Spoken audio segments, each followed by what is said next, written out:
You're listening to Snippets from the Summit with your host, Scot McKay. How's it going, gentlemen? This is your main man, Scot McKay, coming at you again with another snippet from the Summit as part of the Mountaintop podcast.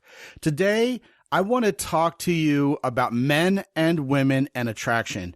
And we'll kick things off today by recalling a certain bumper sticker that was popular certainly 20, 30 years ago, and I still see sometimes today, that said very simply, black letters on a white background, skateboarding is not a crime.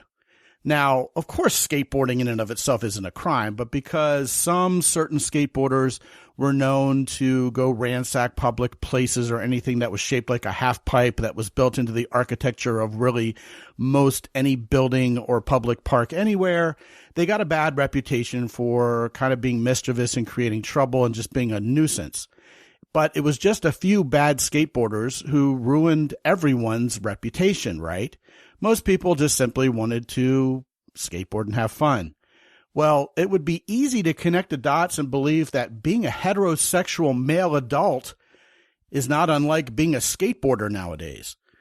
Given that for as long as we can remember, our culture has talked about women having sex as quote-unquote giving it up or putting out, whereas we as men score and get lucky and so forth, it's easy to think women are designed to play keep away from us as men regarding sex, right?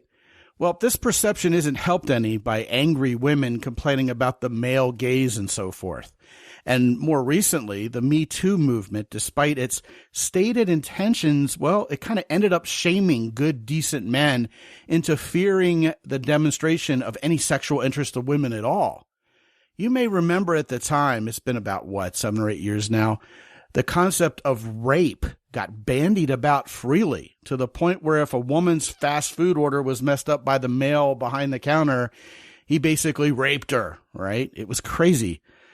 But bear in mind that talk subsided quickly. Did you notice that? And it was the women who expressed deep regret that their very real experience of having been actually raped, if unfortunately that was the case, was being cheapened very much by that agenda to rapeify everything.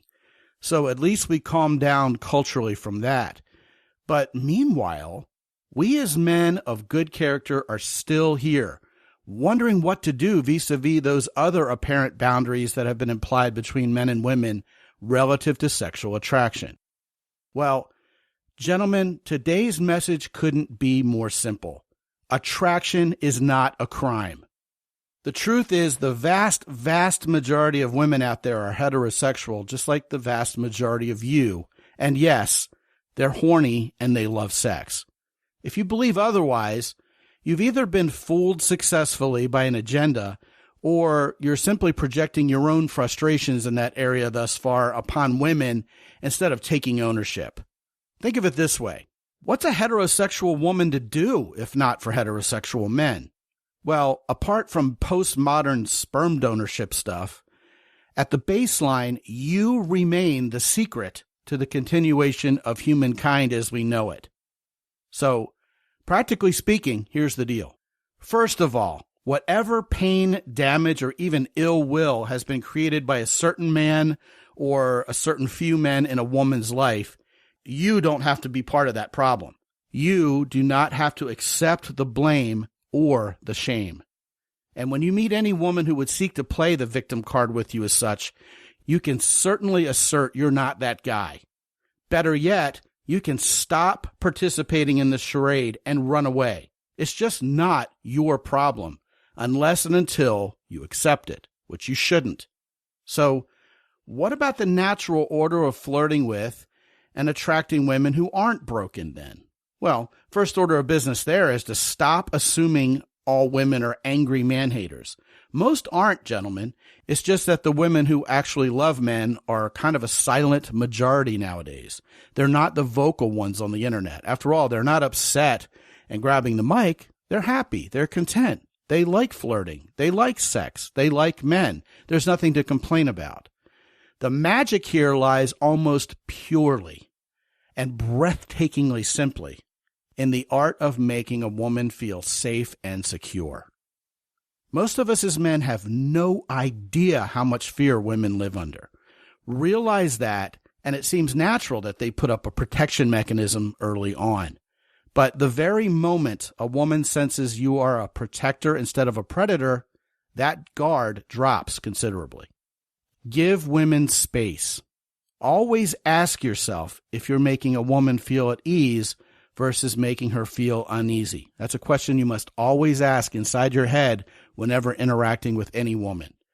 And as for the male gaze, well, there's a massive difference in a woman's estimation between gawking at her and a warm smile. You may have to trust me a bit on this one at first, but when women dress in yoga pants looking all cute to go grocery shopping, they indeed know exactly what they're doing. But they're not inviting rape. Of course not. They're simply doing their best to walk the tightrope they have to in order to get a good, decent man like you to notice them, smile warmly, and start that fun, light conversation. From there, the sky's the limit. Here's the bottom line, gentlemen. Women want to attract and be attracted.